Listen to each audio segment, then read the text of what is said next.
3 그리고 4주의 일진사주 명리학 제403강 시작하도록 하겠습니다.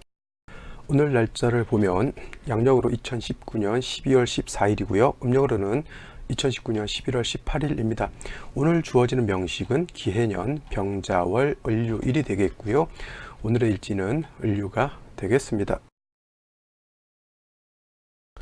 오늘 공부해야 할 명식 을목일간이 자월에 태어난 사주 명식이 되겠습니다. 제일 먼저 사주를 볼 때는 일간을 보는 것이고요. 일간 다음으로는 월령을 보게 되어 있습니다. 그래서 일간과 월령에 대한 상관관계를 본 연후에 나머지 글자 6글자를 봄으로 인해서 사주의 배합이 어떻게 되어 있느냐를 보는 것이 사주를 보는 기본 간법이 된다, 이렇게 볼 수 있습니다. 자, 제일 먼저 을목이라고 하는 것에 대해서 한번 살펴본다라고 하면, 을목이라고 하는 것은 10천간, 10개의 천간 중에서 두 번째에 나오는 글자에 해당된다라고 볼 수가 있겠고요. 이 을목이라고 하는 것 음양오행으로 구분하게 되면 음에 속하는 나무, 그래서 음목이다라고 이렇게 볼 수가 있겠습니다. 음목이라고 하는 것은 대체적으로 회목이라든가 아니면 회초라고 이렇게 설명을 하죠. 회초. 어저께 배웠던 간목이라고 하는 것은 대리목이라고 해서 굵고 곧은 큰 나무, 즉 거목 등을 이렇게 비유했다라고 하면, 오늘 공부하는 을목이라고 하는 것은 회목, 회초, 즉 어떤 것에 비유를 할 수 있냐면, 좋게는 화초 같은 거 있죠. 꽃을 비유는 난초라든가 여러 가지 아주 아름다운 꽃들이 있다라고 하면, 이 화초 다음으로 뭐 등나무라든가 넝쿨식물 같은 것, 그 다음에 달의 넝쿨 같은 것도 있을 수가 있겠고요. 그 다음에 박넝쿨 있죠. 박나무, 박넝쿨이라고 그러나 이거를 박넝쿨. 밤에 이제 박나무라고 하죠. 그냥 이렇게 박나무 같은 것, 내지는 뭐 칡넝쿨도 있을 수 있겠고요. 들꽃 같은 거 있죠. 이름 모를 들꽃 같은 것, 내지는 야생화 같은 것도 바로 이 을목으로 볼 수가 있겠고, 하늘을 날아다니는 새, 이것도 을목. 그 다음에 옷을 꼬매거나 옷을 만들 수 있는 실 같은 것도 다 을목으로 볼 수가 있겠습니다. 자, 특성, 어저께 간목 같은 경우는 되게 곱게 뻗은 거목 같아서 곧고 견고한 그러한 특성을 가지고 있다라고 하면, 을목이다라고 하는 것은 간목에 비해서 그렇게 뻣뻣하지 않고요. 좀 부드러우면서 약간 굴곡도진 그러한 특성을 가지고 있습니다. 그래서 간목일간인 사람들의 특징은 어떠냐면, 간목과 같이 약간은 뻣뻣하면서 자존심도 강하게 느껴지고요. 그 다음에 그 기질 자체도 위로 향천성을 가지고 위로만 쭉쭉쭉 뻗어 올라가려고 하는 그러한 특성을 가지고 있는 것이 바로 간목이다라고 하면, 을목인 사람들은 간목에 비해서 같은 목의 성질을 가지고 있다 하더라도 굉장히 부드럽습니다. 부드럽다. 그 다음에 매우 부드럽다, 뭐 유연하다 같은 뜻이고요. 연약하다.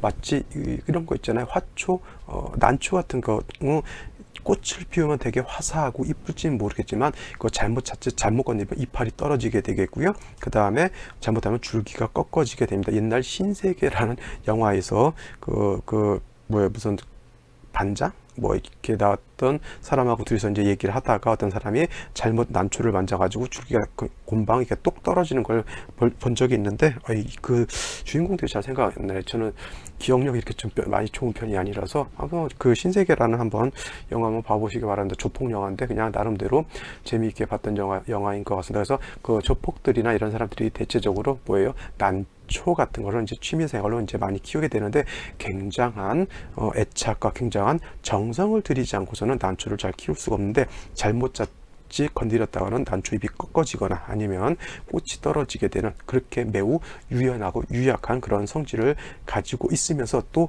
을목이라고 하는 것은 아까 말씀드렸던 넝쿨 식물 같은 그런 성질을 가지고 있기 때문에 굉장히 친화력이라 그럴까요? 친화력. 간목 같은 경우는 뻣뻣하잖아요. 곱게 자라 있어요. 그래서 이게 산이라든가 이런 데 가면 이제 산림욕 하러 가잖아요. 근데 큰 나무 같은 경우는 이제 등에다 이렇게 부딪히고 이제 나무도 껴안고 있으면은 간목 같은 경우는 되게 뻣뻣하고요. 처음에는 굉장히 차갑게 느껴져요. 그렇다 하더라도 간목도 오래 껴안고 있으면 약간 온기를 발생하는 것이 또 목의 성질이긴 합니다만, 간목 같은 경우는 되게 뻣뻣하고 그러한 성질을 갖는데, 을목 같은 경우는 되게 부드럽습니다. 우리 같은 나무라 하더라도 느티나무 같은 경우는 어떻게 돼요? 청수버들 같은 거, 버드나무 같은 거, 이런 것들 보게 되면 되게 부드럽게 이렇게 치렁치렁 이렇게 휘어지고 약간 그 부드러운 그런 성향을 갖고 있는 것이 바로 을목이에요. 그래서 을목은 간목에 비해서 유연하고 유약하고 친화력 있고, 그죠? 그 다음에 애교 같은 것도 있는 것이 또 을목입니다. 그래서 간목일간과 을목일간, 이렇게 약간 특성은 다르다. 그렇다고 해서 간목은 강한 것이고 을목은 약한 것이다, 이렇게 생각하면 안 되겠고요. 제가 가끔 비유를 드는 게 이솝우화라고 있어요. 이솝우화는 애기들이 읽는 책이 아니라 오히려 어른들을 위주로 만든 책이다라는 생각을 하게 될 만큼 굉장히 지혜로운 어떤 그러한 내용을 담고 있는 것이 바로 이 이솝우화인데, 이 이솝우화의 어떤 내용이 있냐면 참나무와 갈대라고 하는 내용이 있습니다. 참나무는 간목이 될 것이고요. 그 다음에 갈대라고 하는 것은 을목이 될 것인데, 간목은 되게 뻣뻣하고 위로 올라가서 굉장히 강직합니다. 그에 비해서 갈대라고 하는 것은 부드러우면서 되게 유연하죠. 그래서 둘이 싸웁니다. 누가 더 강하냐 그랬더니 갈대에 비해서 간목이 자신이 더 강하다라고 해서 이제 우쭐우쭐하는 그런 성향을 갖고 있는데, 막상 아주 모진 강풍이 불었을 때 그 참나무라고 하는 것은 버티다 못해서 어떻게 돼요? 부러져 버리죠. 근데 갈대라고 하는 것은 그 바람을 직접적으로 맞닥뜨리지 않고 그 바람을 잘 타고 넘어갑니다. 그래서 간목이라고 하는 거 진짜 사람의 특성이 어떠냐면 자기가 진짜 강직한지를 알고 살아요. 그래서 어떠한 어려움이라든가 어떠한 시련이 닥치게 되면 그것에 대해서 잘 타협하려고 하는 그런 성향이 아니고요.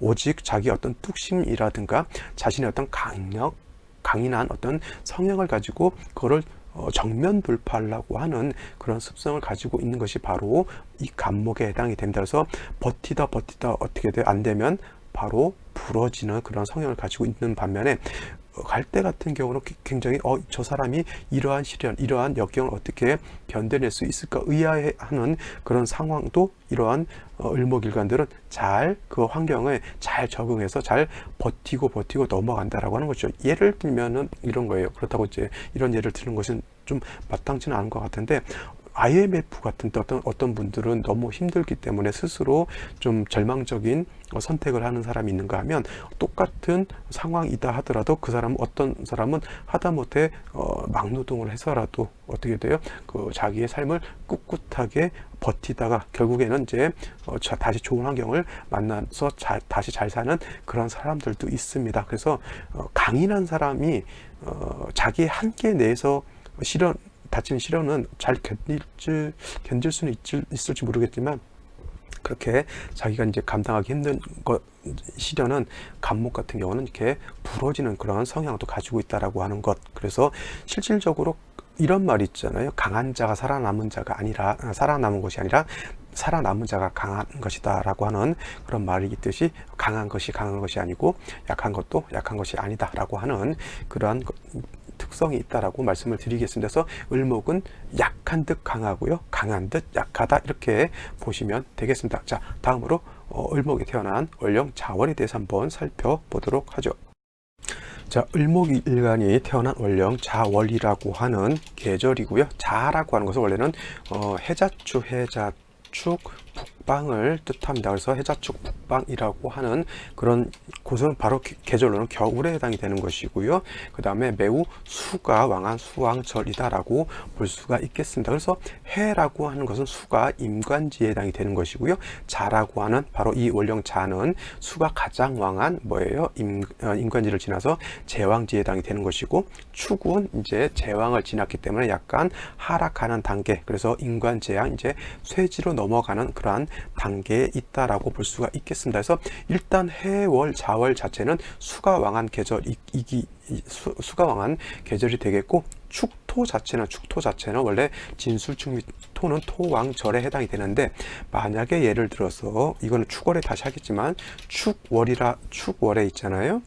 여기에 예를 들어서 뭐 자수가 다시 있다거나 아니면 뭐 여기 신금이 다시 있다거나 아니면 해수가 이렇게 있게 되면은 토왕절인 해월이라 하더라도 해자축 북방을 형성하게 된다라고 하면, 이 토라고 하는 축토는 수를 가지고 있는 습토이기 때문에 바로 수로 화해버리는 그런 특성을 가지고 있습니다. 그래서 해자축 전체를 북방 수가 왕한 계절이다라고 보는 것으로 보면 되겠고, 진술축미월은 모두 환절기에 해당이 된다라고 볼 수가 있습니다. 이거는 진술축미월이 됐을 때 제가 다시 설명을 드리도록 하겠습니다. 그래서 일단 자월이라고 하는 것은 해자축 북방에 속하면서 겨울이고요. 수왕절, 또 다시 말하면 수가 제왕지에 해당이 되기 때문에 매우 한기가 극심하다. 즉 자월은 한랭하다라고 이렇게 볼 수가 있습니다. 그래서 겨울 중에서도 가장 추운 그러한 때에 해당이 되겠고, 그 다음에 음이 이때 이 자월에 들어오게 되면 음이 가장 왕성하다라고 하는 특징을 알아야 한다라고 하는 거에서, 자월은 매우 춥다라고 하는 것, 그 다음에 수가 매우 왕하다라고 하는 것. 그래서 예를 들어서 자월 같은 때 임수라고 하는 것이 투출하게 되면은 이거는 뭐예요? 자월에 임수 투출이면은 뭐예요? 이거는 수가 범람하는 것으로 볼 수가 있어요. 범람. 그래서 특히 간목이라든가 을목 같은 경우에는 임수 투출하게 되면 이거는 수다 목부가 될 수 있는, 즉 나무가 물에 떠내려 갈 수 있는 그런 위태로운 상황이 될 수 있다라고 하는 것 염두에 두셔야 되겠고요. 그 다음에 개수가 투출했다라고 하는 것은 자월에 임수가 투출한 것에 비해서 개수라고 하는 것은 범람하거나 이러한 충분하는 그런 성질은 가지고 있지 않습니다. 그래서 을목, 간목이 자월에 태어나서 개수가 투출했다라고 하면 범람해서 수다목부가 되는 그런 우려는 없다, 손친다 하더라도 개수라고 하는 것은 음을 대표하는 그런 글자에 해당이 되죠. 양을 대표하는 것은 병화가 될 것이고요. 음을 대표하는 것은 바로 이 개수가 되기 때문에 개수가 자월에 투출했다. 이거는 뭐예요? 한기가 안 그래도 겨울 추운데 한기가 더욱 더 심해진다라고 볼 수 있어요. 우리나라의 겨울은 대체적으로 많이 떨어지면 지금 현재 요즘은 10도에서 더 떨어지면 한 15도 정도 이렇게 떨어지게 되는데, 만약에 개수가 투출됐다라고 하면 마치 남극처럼 막 20도, 30도처럼 떨어진다라고 이렇게 생각하시면 됩니다. 그래서 일단 해자축월에 어떤 일간이 됐던 해자축월에 임계수가 투출했다라고 하면 무조건 무토로서 임수, 개수를 막아야지만 물이 범람하는 것도 막을 수가 있겠고요.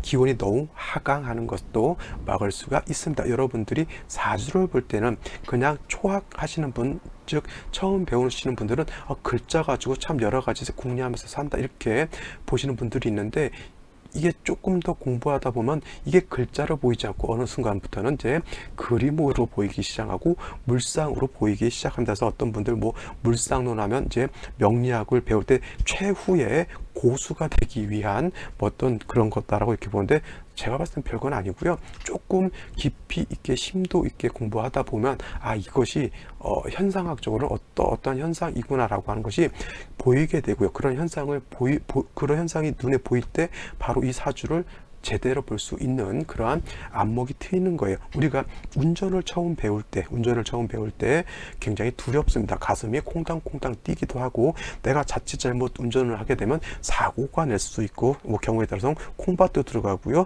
배추밭도 들어가고, 전봇대도 콩 갖다 박을 수가 있습니다. 다칠 것이 무섭기도 하고, 비싼 차가 망가지는 것도 두렵기도 합니다. 그래서 처음에는 이게 허리를 이게 90도로 각을 잡고 핸들을 이빨 꽉 잡고 뭐 이게 머리도 이렇게 잘 이렇게 돌리지 못합니다. 백미러도 못 보고요. 근데 이것이 운전이 익숙해지게 되면 이제 허리의 각이 약간 뒤로 이제 제껴지면서 이제 손도 이렇게 약간 느슨하게 이제 한 손 잡고 한 손을 차 밖으로 내밀고 이제 그래서 이제 옆도 이렇게 다 두리번 하고 이렇게 됩니다. 이것이 바로 똑같아요. 모든 뭐 공부라든가 어떤 일들이 다 그런 것 같아요. 처음에는 되게 어렵습니다. 어렵고 되게 처음 운전할 때, 처음 명식 공부할 때 그런 마음 있잖아요. 굉장히 이게 뭘까라고 하는 의구심과 내가 과연 할 수 있을까라고 하는 두려움도 있게 됩니다. 하지만 하다 보면 익숙해지는 건 똑같습니다. 해서 여러분들도 너무 이렇게 어렵다라고만 생각하지 마시고 꾸준하게 이렇게 듣다 보면은 저게 저런 거구나라고 하는 것이 이제 보이기 시작하면서부터는 일단 뭐예요?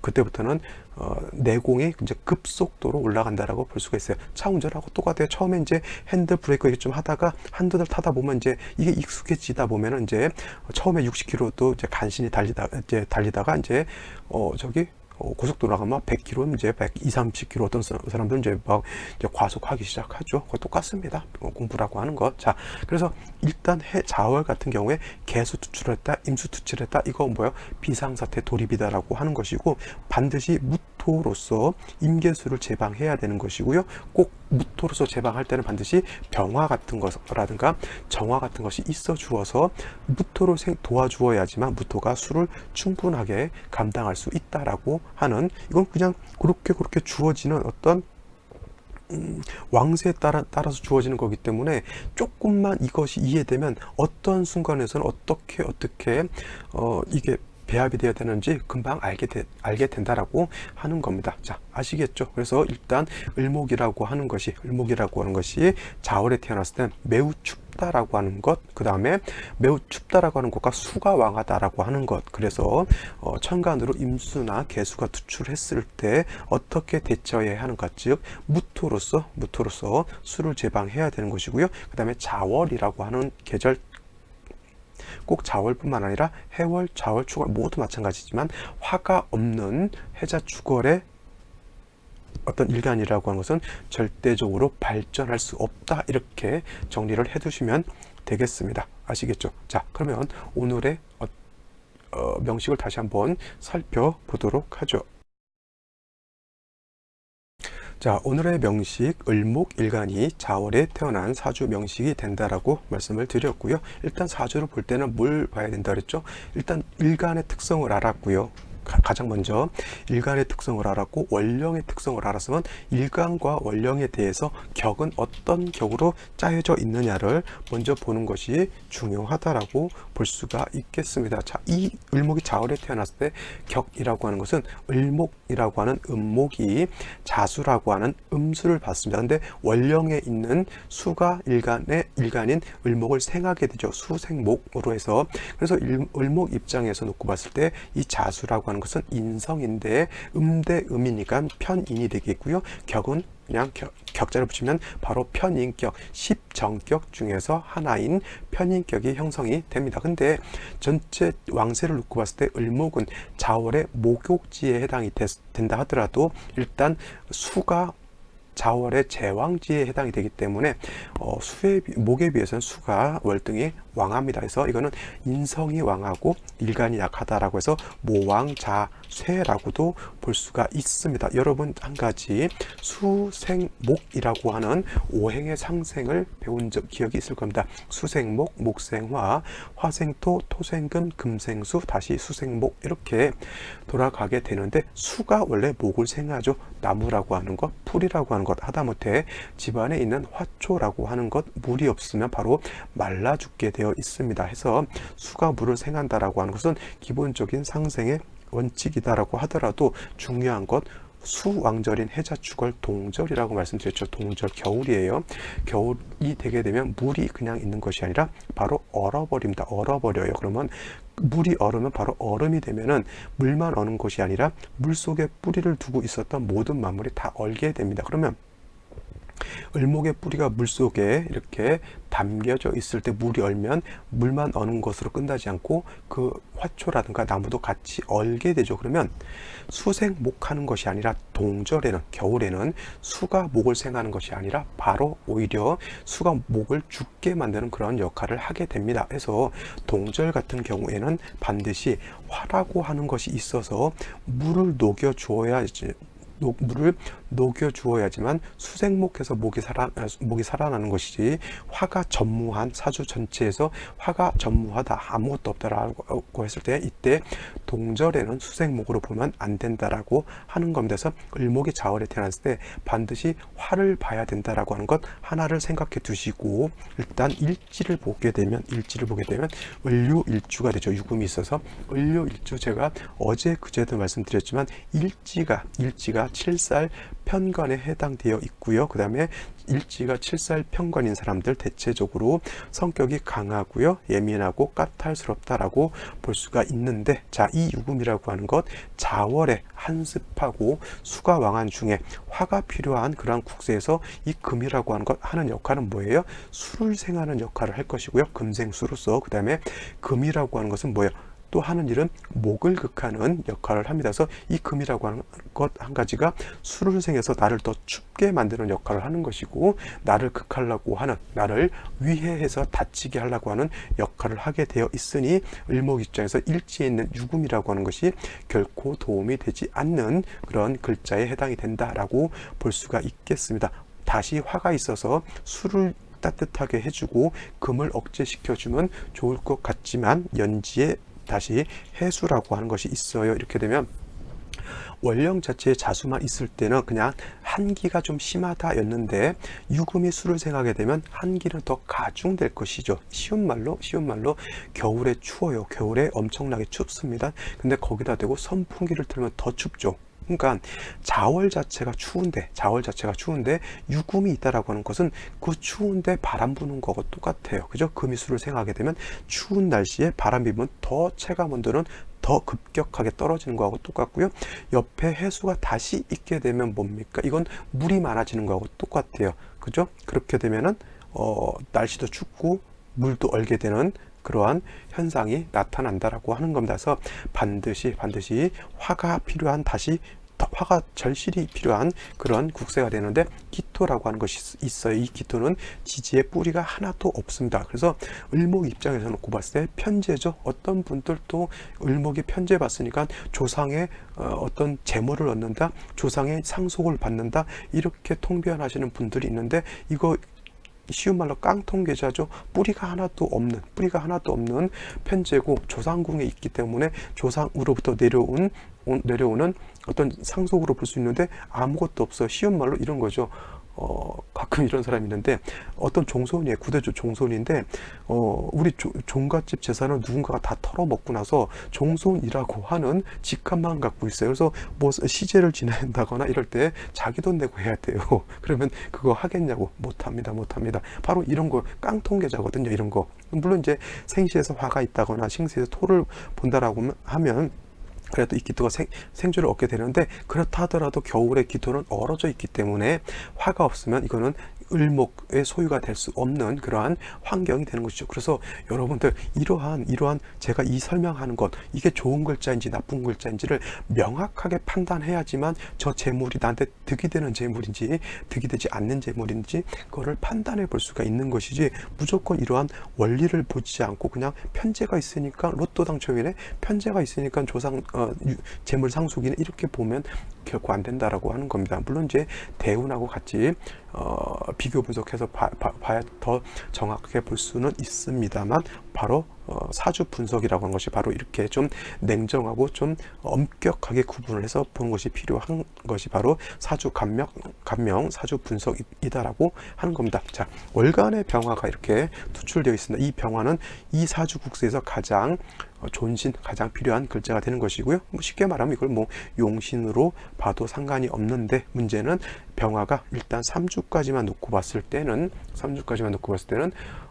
지지의 뿌리가 하나도 없기 때문에 힘이 하나도 없다. 즉 을목 입장에서 상관인 병화가 좀 힘을 얻어야지만 겨울에 따뜻하게 해주고 물도 녹여주고 그 다음에 을목도 따뜻하게 해주어야지만 을목이 한겨울이라 하더라도 꽃을 화사하게 피울 수 있게 되는데, 을목이 이게 뿌리가 없게 되면 뭐예요? 하늘에 태양은 떠 있는데 먹구름이 잔뜩 껴가지고 태양빛이 잘 드러나지 않은 그러한 형상하고 똑같다라고 볼 수가 있겠습니다. 자, 이렇게 3주까지 분석을 해놓고 생시를 보는 겁니다. 어떤 분들 뭐 유명인 사주 본다라고 하면서 생시도 정해놓지도 않고 3주만 놓고 이렇다 저렇다 하시는 분들 많은데, 그거 다 틀린다라고 저는 과감하게 말씀드릴 수가 있겠습니다. 이거 뭐예요? 병화 있다고 좋다라고 볼 수는 없어요. 아직은 생시가 정해져야 되는 것이고요. 그 다음에 대운까지 봐야지만 좋고 나쁘고 하는 기륭을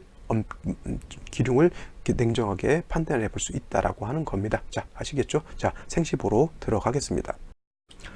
생시 제일 먼저 병자시를 한번 보도록 하죠. 병자시.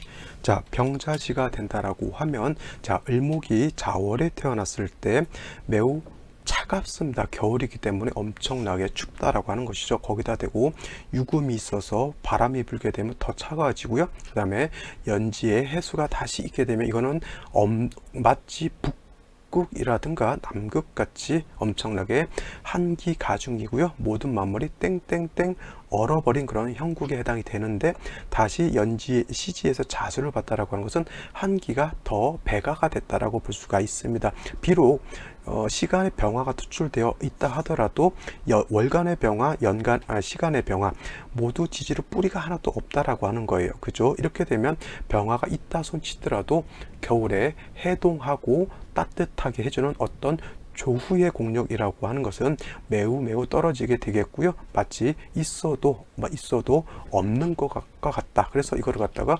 무용지물이다라고 이렇게 보게 되는데, 그렇다고 해서 전혀 무용지물이다 이렇게 보지는 않습니다. 왜냐하면 병화라고 하는 것은 그렇다 해도 양중지존, 양을 대표하는 것이기 때문에 뿌리가 없어도 그래도 조금이라도 온기를 가지고 있다라고 볼 수가 있겠고요. 이렇게 되어 있는 상황에서는 반드시 목화운으로 가서 병화가 살아나야지만 이 국세가 따뜻해지고 을목도 살아날 수 있는 그런 환경이 될 수 있다라고 볼 수가 있겠죠. 그러나 자, 건명으로 태어났을 때는 물론 갑술 대운 때는 살짝 뭐 병화가 술에 뿌리를 둘 수는 있다 손치더라도, 을해 대운, 계유 대운, 임신 대운 매우 좀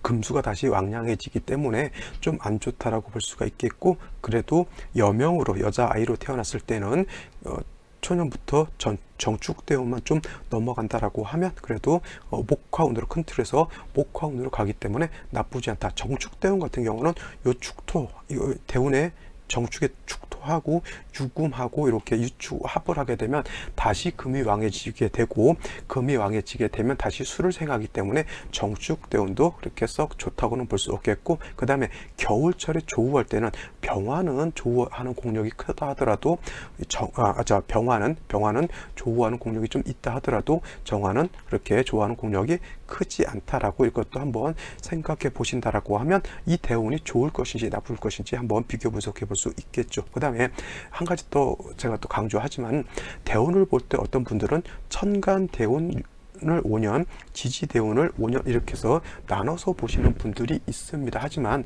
혹시라도 그렇게 배우셔서 그게 그렇게 감명하는 것이 편하다라고 이렇게 생각하시는 분들은 뭐 그렇게 보시는 것을 뭐 제가 강제로 하지 마라라고 말씀드릴 수는 없겠지만, 혹시 저한테 처음 배우시는 분들, 저한테 초학이신 분들은 그냥 을의 대운 전체를 그냥 10년 뭉뚱그려서 보는 습관을 들이셔야지만 사주를 좀 더 제 경험에 의하면 좀 더 명확하게 이렇게 감명해 볼 수 있다라고 하는 것도 꼭 명심해 두시고요. 이건 비단 대운뿐만 아니라 세운도 마찬가지예요. 올해가 기해년이었잖아요. 기해년. 그래서 천간 기를 6개월로 잡고 지지 해를 6개월 잡아서 이렇게 나눠서 싹둑 잘라서 보시는 분들이 있는데, 그것도 그렇게 보시면 안 된다라고 하는 것. 월운도 마찬가지고 다 천간 지지를 갖다 뭉쳐서 하나의 기둥으로 놓고 봐야 된다라고 하는 겁니다. 꽃이 있으면 내지는 나무가 있으면 줄기와 뿌리를 잘라놓고 줄기 따로 보고 뿌리 따로 보면 어떻게 돼요? 그 나무는 죽은 나무 보는 거예요. 그럴 수밖에 없겠죠. 자, 다음으로 정축시를 보긴 하는데, 정축시. 자, 정축시가 된다라고 하면 유금하고 축토하고, 이거는 원래는 사유축금국이 되는 것인데, 이 사자가 하나가 빠졌죠. 사자가. 그래서 유축만 갖고 이렇게 금을 삼합을 이룬다 해서 이걸 갖다가 준삼합이라고 합니다. 물론 이제 대운 같은 데서 이렇게 사대운, 기사대운에서 사가 오게 되면 이때는 사유축 회금을 이때 대운에서 할 수 있습니다. 그러면 이 사주가 이 기사대운에서는 사유축 회금을 할 수가 있겠고요. 어떤 경우에는 이게 사해충으로도 볼 수가 있어요. 그거는 세운에 따라서 어떻게 세운이 어떤 세운이 들어오느냐에 따라서 사해충도 될 수가 있겠고 사유축 금국도 형성이 될 수가 있습니다. 이거는 그래서 이렇게 대운이라든가 세운에서 형충해합이 아주 복잡다단하게 형성이 되는 것이거든요. 그래서 그러한 것을 잘 볼 줄 알아야지만 기룡, 사주의 기룡을 잘 감명해 볼 수가 있다라고 하는 것인데, 일단 사화가 들어서 이렇게 완전한 삼합을 이룰 수 있다라고 하는 거, 꼭 대운뿐만 아니라 언제요? 세운에서도 예를 들어서 뭐 신사년이다라고 했을 때 그 신사년 때 사유축 금국을 할 수가 있겠고, 그 다음에 신사냐 아니면 계사냐, 그 다음에 아니면 뭐 정사냐에 따라서 합을 했을 때 천간에 화가 있으면 사유축 합을 한다 하더라도 화가 있으면 아무래도 결속력이 좀 떨어질 것이고요. 그 다음에 정사년이 아니라 신사년 같은데 이렇게 예를 들어서 사유축 합을 할 때는 천간에 신금이 투출돼서 들어오기 때문에 사유축 합력이 더 강해진다라고 하는 것도 생각해 볼 수가 있겠죠. 그래서 이게 별것 아닌 것 같은데 굉장히 보기가 복잡다단하다라고 하는 거예요. 그래서 여러분들은 이제 신년 되다 보면 경자년의 운세 이렇게 보면서 이제 경자년과 일주만 놓고 이렇게 비교 분석하시는 분들이 있는데, 원래 경자년 운세를 보기 위해서는 반드시 사주 원국에다가 개인적으로 들어와 있는 대운에다가 그 다음에 그 대운 안에 들어있는 경자년을 비교 분석해야지 되는 것이지, 그냥 뭐 자기 일주에다가 세운만 놓고 판단해 봤을 때 이거는 그냥 쉬운 말로 장님이 코끼리 코 잡는 거하고 똑같다 이렇게 생각하시고요. 정확한 건 자기 사주를 자기가 볼 줄 아는 그러한 실력을 갖추는 것이 중요하다라고 볼 수가 있겠습니다. 자, 다음으로 경진시를 한번 보게 되면 이것도 마찬가지로요. 유금하고 시지의 진토하고 진유합금하죠. 진유합금하게 되면 금이 다시 왕해진다라고 볼 수가 있겠고, 어떤 분들 을목 같은 경우 신금은 칠살이기 때문에 좋지 않고, 경금 같은 경우는 뭐예요?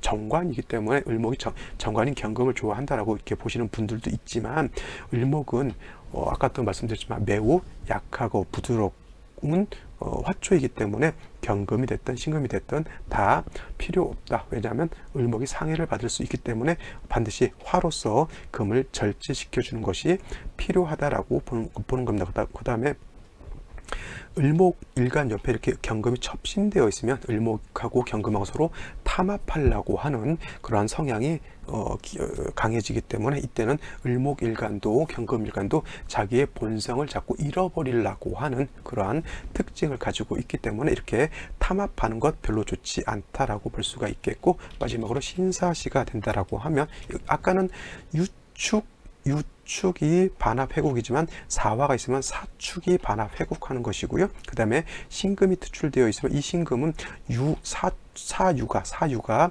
합한 그 곳에 뿌리를 두고 투출되어 있기 때문에 얘는 강력한 힘을 가지고 있겠고, 을목을 바로 직극해서 을목을 상해를 입힐 수가 있는 겁니다. 그래서 그렇다 하더라도 병화가 있어서 이거는 상관제사를 할 수 있는, 병화로서 상관제사를 할 수 있는 국세 같아서 그나마 칠살의 어떤 나쁜 영향은 조금이라도 모면에 갈 수 있다 하더라도 운은 어떻게 돼요? 반드시 목화운으로 가야지만 좋을 수 있다라고 보는데, 만약에 이것도 이제 대운 보는 법을 한 가지만 더 알려드린다면, 계유대운이라든가 임신대운 들어오게 되면 여러분들은 어떻게 생각할까요? 자, 이 칠살 신금이 있어서 이 사주가 굉장히 위험한 사주라고 볼 수가 있겠고, 화가 있어서 그 칠살을 막아주는 그러한 상황이 있는 거잖아요. 근데 계유대운, 임신대운, 대운 자체는 지지를 중심으로 보는 것이기 때문에 유신이 들어오게 되면 금은 더 힘을 크게 받게 되는 것이고요.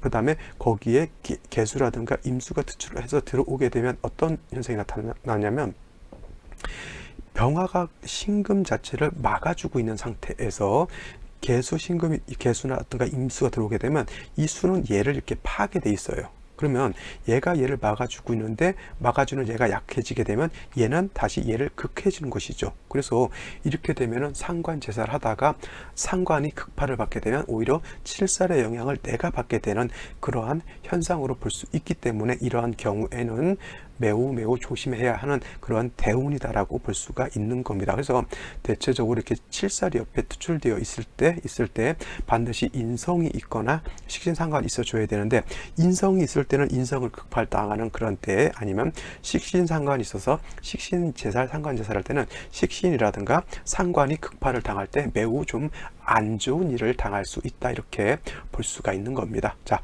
요거는 이제 대운 보는 법에 대해서 제가 살짝 말씀을 드린 거고요.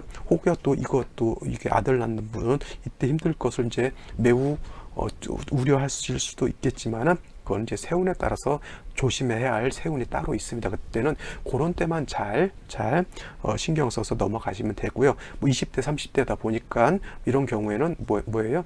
인성이 들어와서 내 상관을 파다 보니까 뭐 약간 인성으로 인한 폐해가 발생할 수 있다, 이렇게 보시면 되는데, 역시나 그 상황에 닥쳤을 때, 그 상황에 됐을 때 어떻게 나의 삶이 전개되느냐를 보면서 피해갈 건 피해가는 것이고요. 내가 받아들일 건 받아들이는 것이 현명한 삶의 태도다, 이렇게 생각할 수가 있겠습니다. 자, 나머지 생시들 보지 않은 거 한번 살펴보시고요. 저는 내일 또 찾아뵙도록 하겠습니다. 감사합니다.